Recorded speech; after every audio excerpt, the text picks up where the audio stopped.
বিরোধী দলীয় নেতা কারাগারে, অন্যরা আটক, কারো কারো আর কখনো দেখা মেলেনি। আল জাজিরার ইনভেস্টিগেটিভ ইউনিটের হাতে এমন কিছু নথিপত্র এসেছে যেখানে দেখা যায় কিভাবে বাংলাদেশের নিরাপত্তা বাহিনীগুলো শেখ হাসিনার রাজনৈতিক প্রতিপক্ষদের বিষয়ে তথ্য সংগ্রহ করে। নথিপত্রগুলো নিশ্চিত করছে যে বাংলাদেশ পরোক্ষভাবে ইসরায়েলের একটি কোম্পানি থেকে সার্ভেইলেন্স বা নজরদারির সরঞ্জাম কিনছে। সম্মানিত দর্শক, এই মাত্র পাওয়া একটি গরম খবর। সম্মানিত দর্শক, এবার বিএনপিকে দমন করার জন্য যে ষড়যন্ত্র করছে পুলিশ এবং প্রধানমন্ত্রী শেখ হাসিনা, এইসব বিষয়ে এবার আল জাজিরার বিশেষ এক অনুসন্ধানে তাদের এই তথ্য প্রকাশ করেছেন। সম্মানিত দর্শক, ভিডিওতে দেখলে অবশ্যই অবাক হয়ে যাবেন।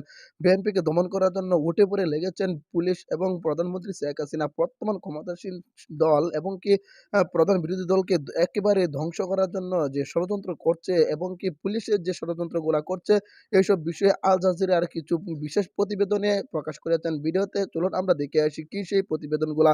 সম্মানিত দর্শক, খুবই গুরুত্বপূর্ণ ভিডিওটি, তাই ভিডিওটি না টেনে সম্পূর্ণ ভিডিওটি দেখবেন।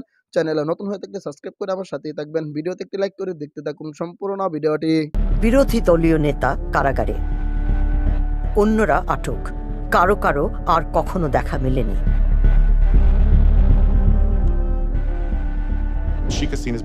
ওনার পরিবার, উনি এবং বাংলাদেশ যে একই জিনিস, এই দুইটির মধ্যে যে কোনো পার্থক্য নেই, উনি সেই অনুভূতিটি প্রতিষ্ঠিত করার চেষ্টা করে চলেছেন।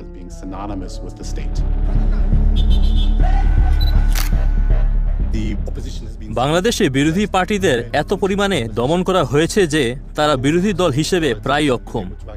বলপূর্বক অপহরণ করা বা বেআইনি হত্যা ইত্যাদি ব্যাপারে আইন প্রয়োগকারী কর্তৃপক্ষ অনিয়মভাবে এবং তারা দায়মুক্তভাবে নিজেদের পরিচালনা করেছেন। দেশ চালানোর কাজে এইসব পদ্ধতি স্বাভাবিক হয়ে দাঁড়িয়েছে।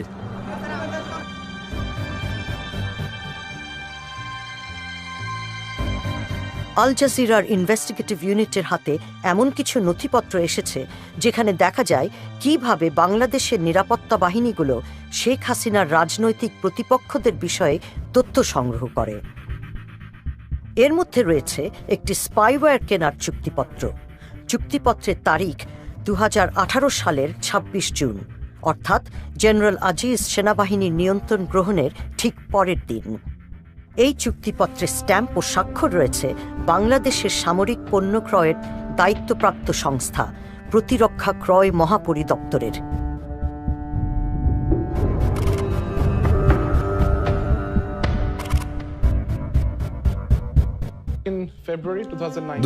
সালের ফেব্রুয়ারিতে ডিজিএফআই-তে কর্মরত আমার একজন বন্ধু আমাকে জানান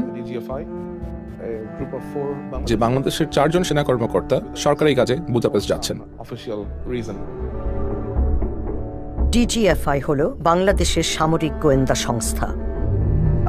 আমি তাদেরকে রাতের খাবারের জন্য দাওয়াত করি। তারা আমাকে জানান যে তাদের সাথে আরো 3 জন অতিথি থাকবেন। এখানে অতিরিক্ত 3 জন অতিথির মধ্যে 2 জন ইসরায়েলি নাগরিক, অপরজন আইরিশ। কিন্তু ইসরায়েলি 2 জন নৈশভোজে থাকতে চাইলেন না। বাংলাদেশি কর্মকর্তারা আমাকে একজন ব্যক্তির সাথে পরিচয় করিয়ে দেন। সেই ব্যক্তি নিজের পরিচয় প্রদান করেন একজন সার্ভেলেন্স কোম্পানির কন্ট্রাক্টর হিসেবে। আমি তাদেরকে একটি গোয়েন্দা নজরদারির যন্ত্রের ব্যাপারে কথা বলতে শুনি। এই যন্ত্রটি এমন একটি যন্ত্র যা দিয়ে তারা সাধারণ মানুষজনের মোবাইলের উপরে নজরদারি করতে পারে। কন্ট্রাক্টরটি বলেন যে বাংলাদেশের মানুষ যেন কোনোভাবেই এই যন্ত্রটি ইসরায়েল থেকে এসেছে এটা জানতে না পারে, এবং তখনই আমি সিদ্ধান্ত নেই আমার রেকর্ডারটি অন করার। আমার কোম্পানি সিঙ্গাপুরে, আমি কোম্পানির বিক্রয় প্রতিনিধি। এই চুক্তির মধ্যস্থতাকারী হলেন সভরেন সিস্টেমসের জেমস ম্যালোনি। আমরা ওয়াইফাই নজরদারির প্রযুক্তি সরবরাহ করতে পারি এবং সেলুলারও।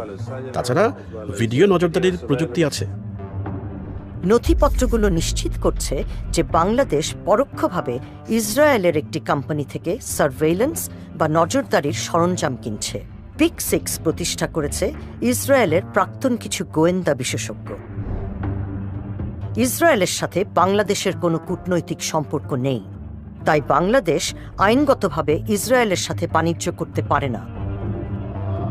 বাংলাদেশ বিশ্বের 3য় বৃহত্তম মুসলিম দেশ। একটি স্বাধীন ফিলিস্তিন রাষ্ট্র না হওয়া পর্যন্ত ইসরায়েলকে স্বীকৃতি না দেওয়ার নীতি দেশটির।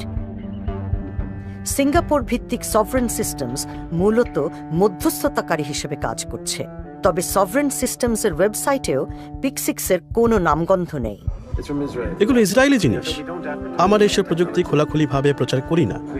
আমাদের ওয়েবসাইটে সেলুলার বা ওয়াইফাই নজরদারির প্রযুক্তির কোনো উল্লেখ নেই।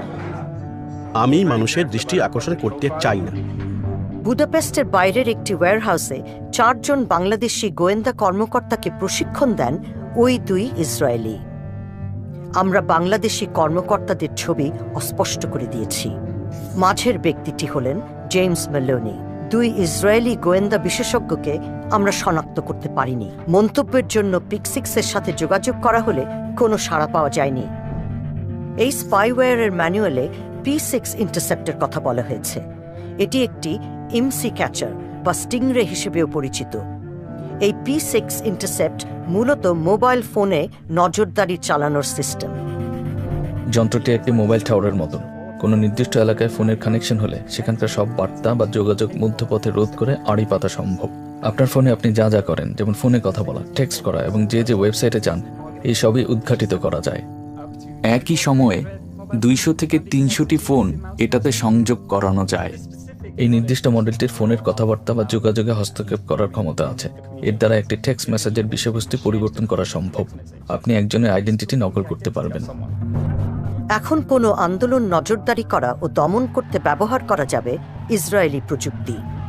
এই প্রযুক্তি সাধারণ নাগরিকদের উপর নজর রাখার জন্য ব্যবহার করা হয়। আমরা দেখি যে এর মাধ্যমে বিভিন্ন মতের মানুষদের পরিচয় জানা যায় এবং তাদের কি নেটওয়ার্ক আছে সে সম্বন্ধে অনেক কিছুই বোঝা যায়। আপনি যদি জানেন যে একজন মানুষ কোথায় যাচ্ছে, আপনি তখন সেখানে যেতে পারেন। সেখানে কোনো রকম প্রতিবাদ করা হোক বা এমনি অন্য কারণে জনসমাবেশ হোক, আপনি দেখতে পারবেন যে সেখানে কে কে আছে এবং তদন্ত করার জন্য সকলের উপর একই সঙ্গে নজর রাখতে পারবেন।